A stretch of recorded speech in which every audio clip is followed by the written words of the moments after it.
The Clandestine Calling of Josten Wervis. Josten Wervis was a man tormented by a secret yet public obsession, Freemasonry. Not just any masonry, but the kind with lineage, history, and a subtle air of genuine mystery. His family was steeped in it. His uncles, pillars of a recognized, legitimate fraternity, the kind that didn't tolerate nonsense, had an unbreakable code of silence regarding his exclusion. They were legitimate and recognized Freemasons. His exclusion from their ranks was a cold, constant rejection that festered in his gut. "Josten, you're just not right for it," was the only explanation he'd ever receive, a phrase as opaque as granite. The hunger for acceptance, the desire for a title and a secret handshake, finally drove him to a desperate, predictable act. He found an ad in a local paper, promising immediate degrees and a Grand Lodge charter with no pesky background checks. It was the Masonic equivalent of a pop-up shop. The group, calling itself the Ancient and Accepted Order of the Gilded Square, was, of course, utterly bogus. Josten, initially blinded by his eagerness, didn't notice the flimsy regalia or the Grand Master's suspiciously new laminated charter. It felt real enough. The rituals were dramatic, the titles grand.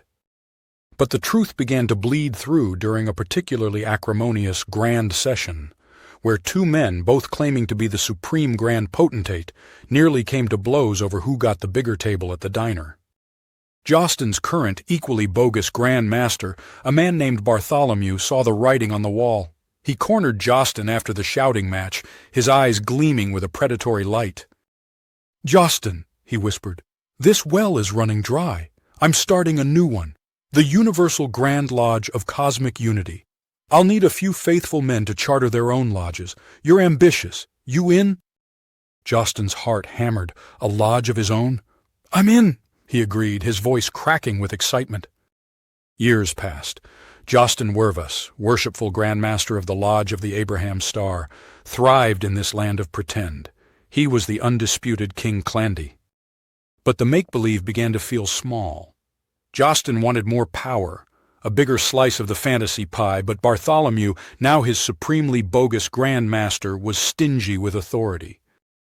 Josten remembered Bartholomew's earlier betrayal and smiled. If Bartholomew could do it, so could he. Poof! A new, grander, and even more ridiculous jurisdiction was born, the most ancient and sublime sovereign Grand College of the Royal Arcana. He had 8 members. He felt like an emperor. It was during one of his lodge's sparsely attended emergent sessions that he met Cal Maxon. Cal was a hulking man, built like a fire hydrant, with the quiet, earnest eyes of a wounded animal. Cal had a history, a stretch in the big house for having sticky fingers, and a desperate need for belonging. He latched on to Josten like a lost puppy. Josten, sensing the man's strength and devotion, immediately appointed Cal his enforcer and right-hand man. Cal was fiercely loyal, slightly dumb, and devastatingly effective when told to set someone straight. He was Josten's perfect man, unburdened by intellect. Josten's life became a whirlwind of starting, dissolving, and restarting Grand Lodges. If a new state law made his current setup inconvenient, poof, a new Grand Lodge. If his membership dropped below 6, poof, another new Grand Lodge. He was a master of the clandestine hustle, always choosing the wrong easy path. They climbed the bogus degree ladder with dizzying speed. They earned fake Masonic doctorates and achieved heights no legitimate body would ever conceive of. Josten, ever the egotist, conferred upon himself the title of 99th degree Supreme Universal Grand Arcana Mason. He stopped Cal at the 96th degree. "Cal, my friend," Josten explained with a condescending pat on the shoulder, "the 99th requires a certain acumen for leadership. You are my rock, my steel, but the summit is for the solitary visionary." Cal, though momentarily disappointed, nodded, simply happy to be acknowledged. He often gazed at Josten with a deep, unsettling affection, a longing for the kind of consistent, powerful acceptance Josten offered. But the 99th degree, the summit of his fraudulent empire, wasn't enough. Josten, looking out at his small band of followers, realized he had not mastered the empire. He yearned for a deeper transformation, a total reshaping of his identity that would shock and confuse everyone, even his uncles. "Cal," Josten declared one evening, pacing the floor of their makeshift Grand Temple, a rented storage unit, "I have done all I can do on this side of Masonry. The next move must be surgical. I'm taking it all over, all of it."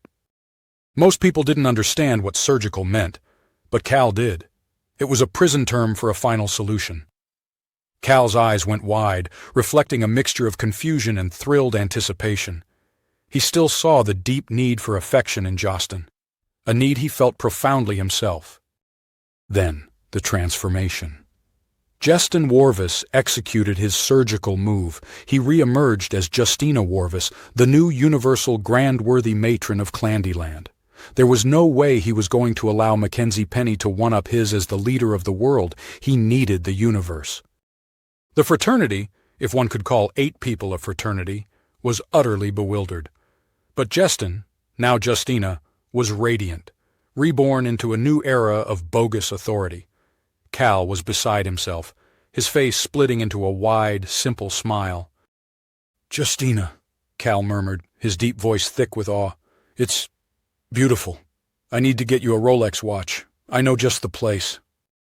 This was the beginning of their next chapter, a clandestine romance and an empire of fantasy forged in the ashes of Josten's lifelong rejection. This was the beginning of their next chapter, a clandestine romance and an empire of fantasy forged in the ashes of Josten's lifelong rejection. And Cal Maxon, the loyal enforcer, was now ready to serve the universal grand-worthy matron in whatever new, strange ways the future demanded.